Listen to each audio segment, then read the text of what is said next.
मुक्ताताई, तुमचं मनपूर्वक अभिनंदन. मुक्ता सुतार यांनी असा प्रश्न विचारलाय, उत्तम माणूस घडण्यासाठी काय करणं आवश्यक आहे? मुक्ताबाई, इतका गहन प्रश्न तुम्ही विचारलेला आहे. उत्तम म्हणजे माझ्या दृष्टीने आदर्श पुरुष किंवा आदर्श स्त्री असं असेल कदाचित. आदी मातेची उपासना करणारा माणूस आणि ते आचरण करणारा माणूस हा आदर्श पुरुष होऊ शकतो असं मला वाटतं. मी त्याचं आणखीन विश्लेषण करतो.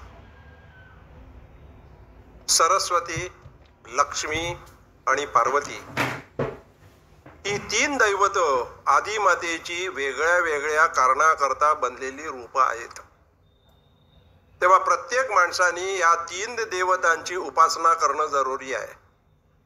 सरस्वतीची उपासना केलीत तर तुम्हाला विद्या, ज्ञान आणि बुद्धी प्राप्त होईल. तुम्ही लक्ष्मीचे उपासक जर असाल तर लक्ष्मी तुम्हाला धन, ऐश्वर्य आणि सुबत्ता देईल. आणि ह्याच्या बरोबर तुम्ही जर पार्वतीची उपासना केलीत तर तुम्हाला पार्वती भावना, शील आणि शांती देईल. अनेक विद्वान माणसं, बुद्धिवान माणसं सरस्वतीचे उपासक हे लक्ष्मीची उपासना न करण्यामुळे ते आदर्श पुरुष होऊ शकत नाहीत. ते विद्वान होतील, बुद्धिवान होतील, पण धनहीन राहतील. तर तुम्हाला सरस्वतीच्या उपासनेबरोबर तुम्ही जर लक्ष्मीची जर उपासना केलीत तर तुम्हाला विद्या पण मिळेल, धन पण मिळेल, ऐश्वर्य पण मिळेल, बुद्धी पण मिळेल, सर्व मिळेल. पण ह्याच्याबरोबर जो लक्ष्मीची उपासना करणारा माणूस आहे त्याला पार्वतीची उपासना करणं अतिशय जरुरी आहे. कारण लक्ष्मी, सरस्वती जशी तुमची उपासना केली आणि सरस्वती प्रसन्न झाली तर ती तुमच्या जिभेवर थैथय नाचेल. पण लक्ष्मीची जर उपासना केली आणि लक्ष्मी जर तुम्हाला प्रसन्न झाली तर असं आपल्याकडे म्हटलं जातं की विष्णू सुद्धा लक्ष्मीला पायाची दासी म्हणून वागवत होता. आणि लक्ष्मीला जो पायाची दासी म्हणून वागवतो तोच यशस्वी होऊ शकतो.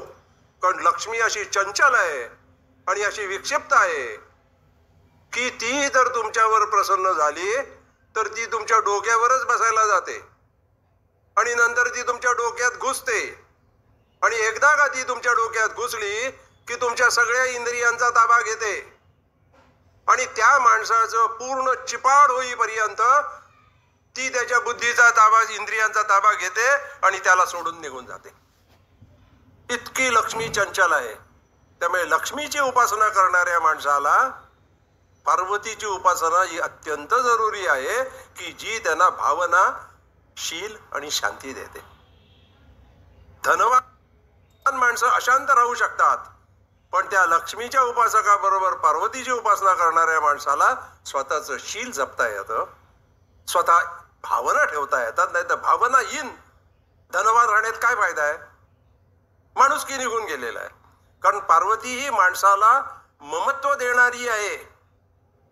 ते ममत्व जर माणसाकडे जर नसेल तर विद्वत्ता आणि सुबत्ता याला काही कवडी मोल किमतीच आहे. ते विद्वान माणूस असू दे, धनवान माणूस असू दे, सरस्वती तुम्हाला विद्वान करेल, लक्ष्मी तुम्हाला धनवान करेल, पण तुमच्याकडे भावना आणि शील जर नसेल तर तुमचं विद्वत्ता आणि सुबत्ता ही कवडी किमतीची होऊन जाते. म्हणून अशा तिन्ही गोष्टी ज्या माणसाकडे जर असतील तो माणूस माझ्या दृष्टीने उत्तम आदर्श माणूस झाला.